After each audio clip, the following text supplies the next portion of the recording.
বিসমিল্লাহির রহমানির রহিম। প্রিয় সহকর্মীবৃন্দ, আসসালামু আলাইকুম। আজ দীর্ঘ 6 বৎসর পর আপনারা আবার একসাথে ফ্যাসিস্ট মুক্ত বাংলাদেশে একত্রিত হতে পেরেছেন। সেই জন্য আল্লাহর কাছে হাজার শুকরিয়া আদায় করছি। দীর্ঘ ফ্যাসিবাদী বিরোধী সংগ্রামে যারা শহীদ হয়েছেন এবং সম্প্রতি জুলাই আগস্টের ফ্যাসিবাদী শাসকদের নির্মম ভয়াবহ দমন নীতির কারণে গণহত্যায় যারা শহীদ হয়েছেন তাদের প্রতি আমি শ্রদ্ধা জানাচ্ছি। যারা আহত হয়েছেন তাদের প্রতি জানাচ্ছি আন্তরিক সমবেদনা। আমি চিকিৎসার কারণে যুক্তরাজ্যে অবস্থান করলেও আমি সব সময় আপনাদের পাশেই আছি। দীর্ঘ 15 বছর গণতন্ত্রের জন্য, আমার মুক্তির জন্য আপনারা যে নিরন্তর সংগ্রাম করেছেন এবং আমাদের অসংখ্য সহকর্মী প্রাণ দিয়েছেন, জুলুম নির্যাতনের শিকার হয়েছেন এবং প্রায় 1.25 লক্ষ মিথ্যা মামলায় জর্জরিত হয়েছে, এখন আদালতের বারান্দায় ন্যায় বিচারের জন্য ঘুরে বেড়াচ্ছেন। আপনাদের এ ত্যাগ শুধু দল নয়, জাতি চিরকাল স্মরণ রাখবে। দেশ আজ এক সংকটময় সময় অতিক্রম করছে। আপনাদের এবং ছাত্রদের সমন্বিত আন্দোলনের ফলে ফ্যাসিস্ট শাসকেরা বিদায় নিয়েছে। একটা অন্তর্বর্তীকালীন সরকার গঠিত হয়েছে। তাদের কাছে জনগণের প্রত্যাশা, রাষ্ট্র মেরামতের ন্যূনতম সংস্কার দ্রুত সম্পন্ন করে গণতান্ত্রিক ব্যবস্থায় ফিরে যাওয়ার জন্য সকলের কাছে গ্রহণযোগ্য একটি নির্বাচন অনুষ্ঠান সম্পন্ন করা।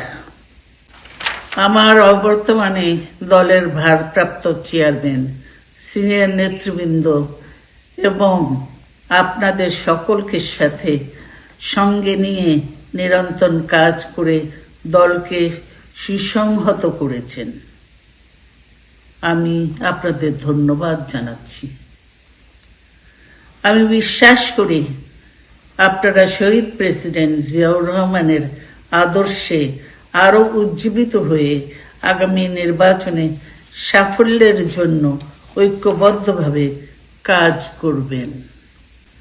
এমন কোনো কাজ করবেন না যাতে আপনাদের এত দিনকার সংগ্রাম, আত্মত্যাগ বিফলে যায়। আমাদের সব সময় শহীদ প্রেসিডেন্ট জিয়াউর রহমানের সেই উক্তি মনে রাখা দরকার, ব্যক্তির চেয়ে দল বড়, দলের চেয়ে দেশ।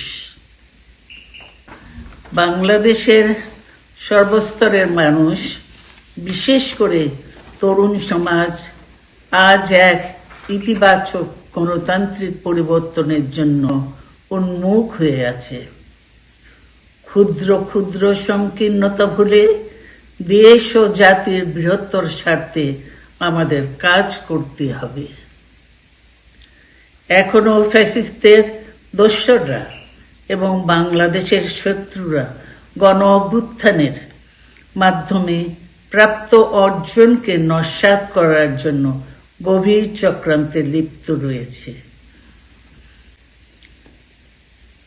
ইস্পাত কঠিন ঐক্যের মাধ্যমে জনগণকে সঙ্গে নিয়ে এবং চক্রান্তকে ব্যর্থ করে দিতে হবে। গণতান্ত্রিক বাংলাদেশ বিনির্মাণের জন্য আমাদের সকলকে একযোগে কাজ করতে হবে। আসুন আমরা আগামী দিনগুলোতে শহীদ জিয়াউর রহমানের স্বপ্নের আধুনিক, সমৃদ্ধ ও গণতান্ত্রিক বাংলাদেশ বিনির্মাণের জন্য আমাদের সর্বশক্তি নিয়োগ করি এবং এত ত্যাগের বিনিময়ে প্রাপ্ত এই অর্জনকে সুসংগত এবং ঐক্যকে আরো বেগবান করি। আমি যুক্তরাজ্য থেকে অসুস্থ অবস্থায় আপনাদের আহ্বান জানাতে চাই, আসুন জনগণকে সম্পৃক্ত করে বাংলাদেশ জাতীয়তাবাদী দলকে পূর্বের ন্যায় আন্দোলন, সংগ্রাম ও রাষ্ট্র পরিচালনায় নেতৃত্ব প্রদানে আরো ঐক্যবদ্ধ এবং সুসংগতভাবে গড়ে তুলি। আপনাদের মাধ্যমে ছাত্র, যুবক সহ দেশবাসীর কাছে আহ্বান রাখতে চাই, আসুন প্রতিহিংসা, প্রতিশোধ নয়, পারস্পরিক ভালোবাসা ও ভ্রাতৃত্বের মাধ্যমে আমরা সকলে মিলে আমাদের প্রিয় মাতৃভূমিকে, বাংলাদেশকে সত্যিকার অর্থেই একটি বাসযোগ্য, উন্নত ও গণতান্ত্রিক রাষ্ট্রে পরিণত করি। আল্লাহ হাফেজ। বাংলাদেশ জিন্দাবাদ।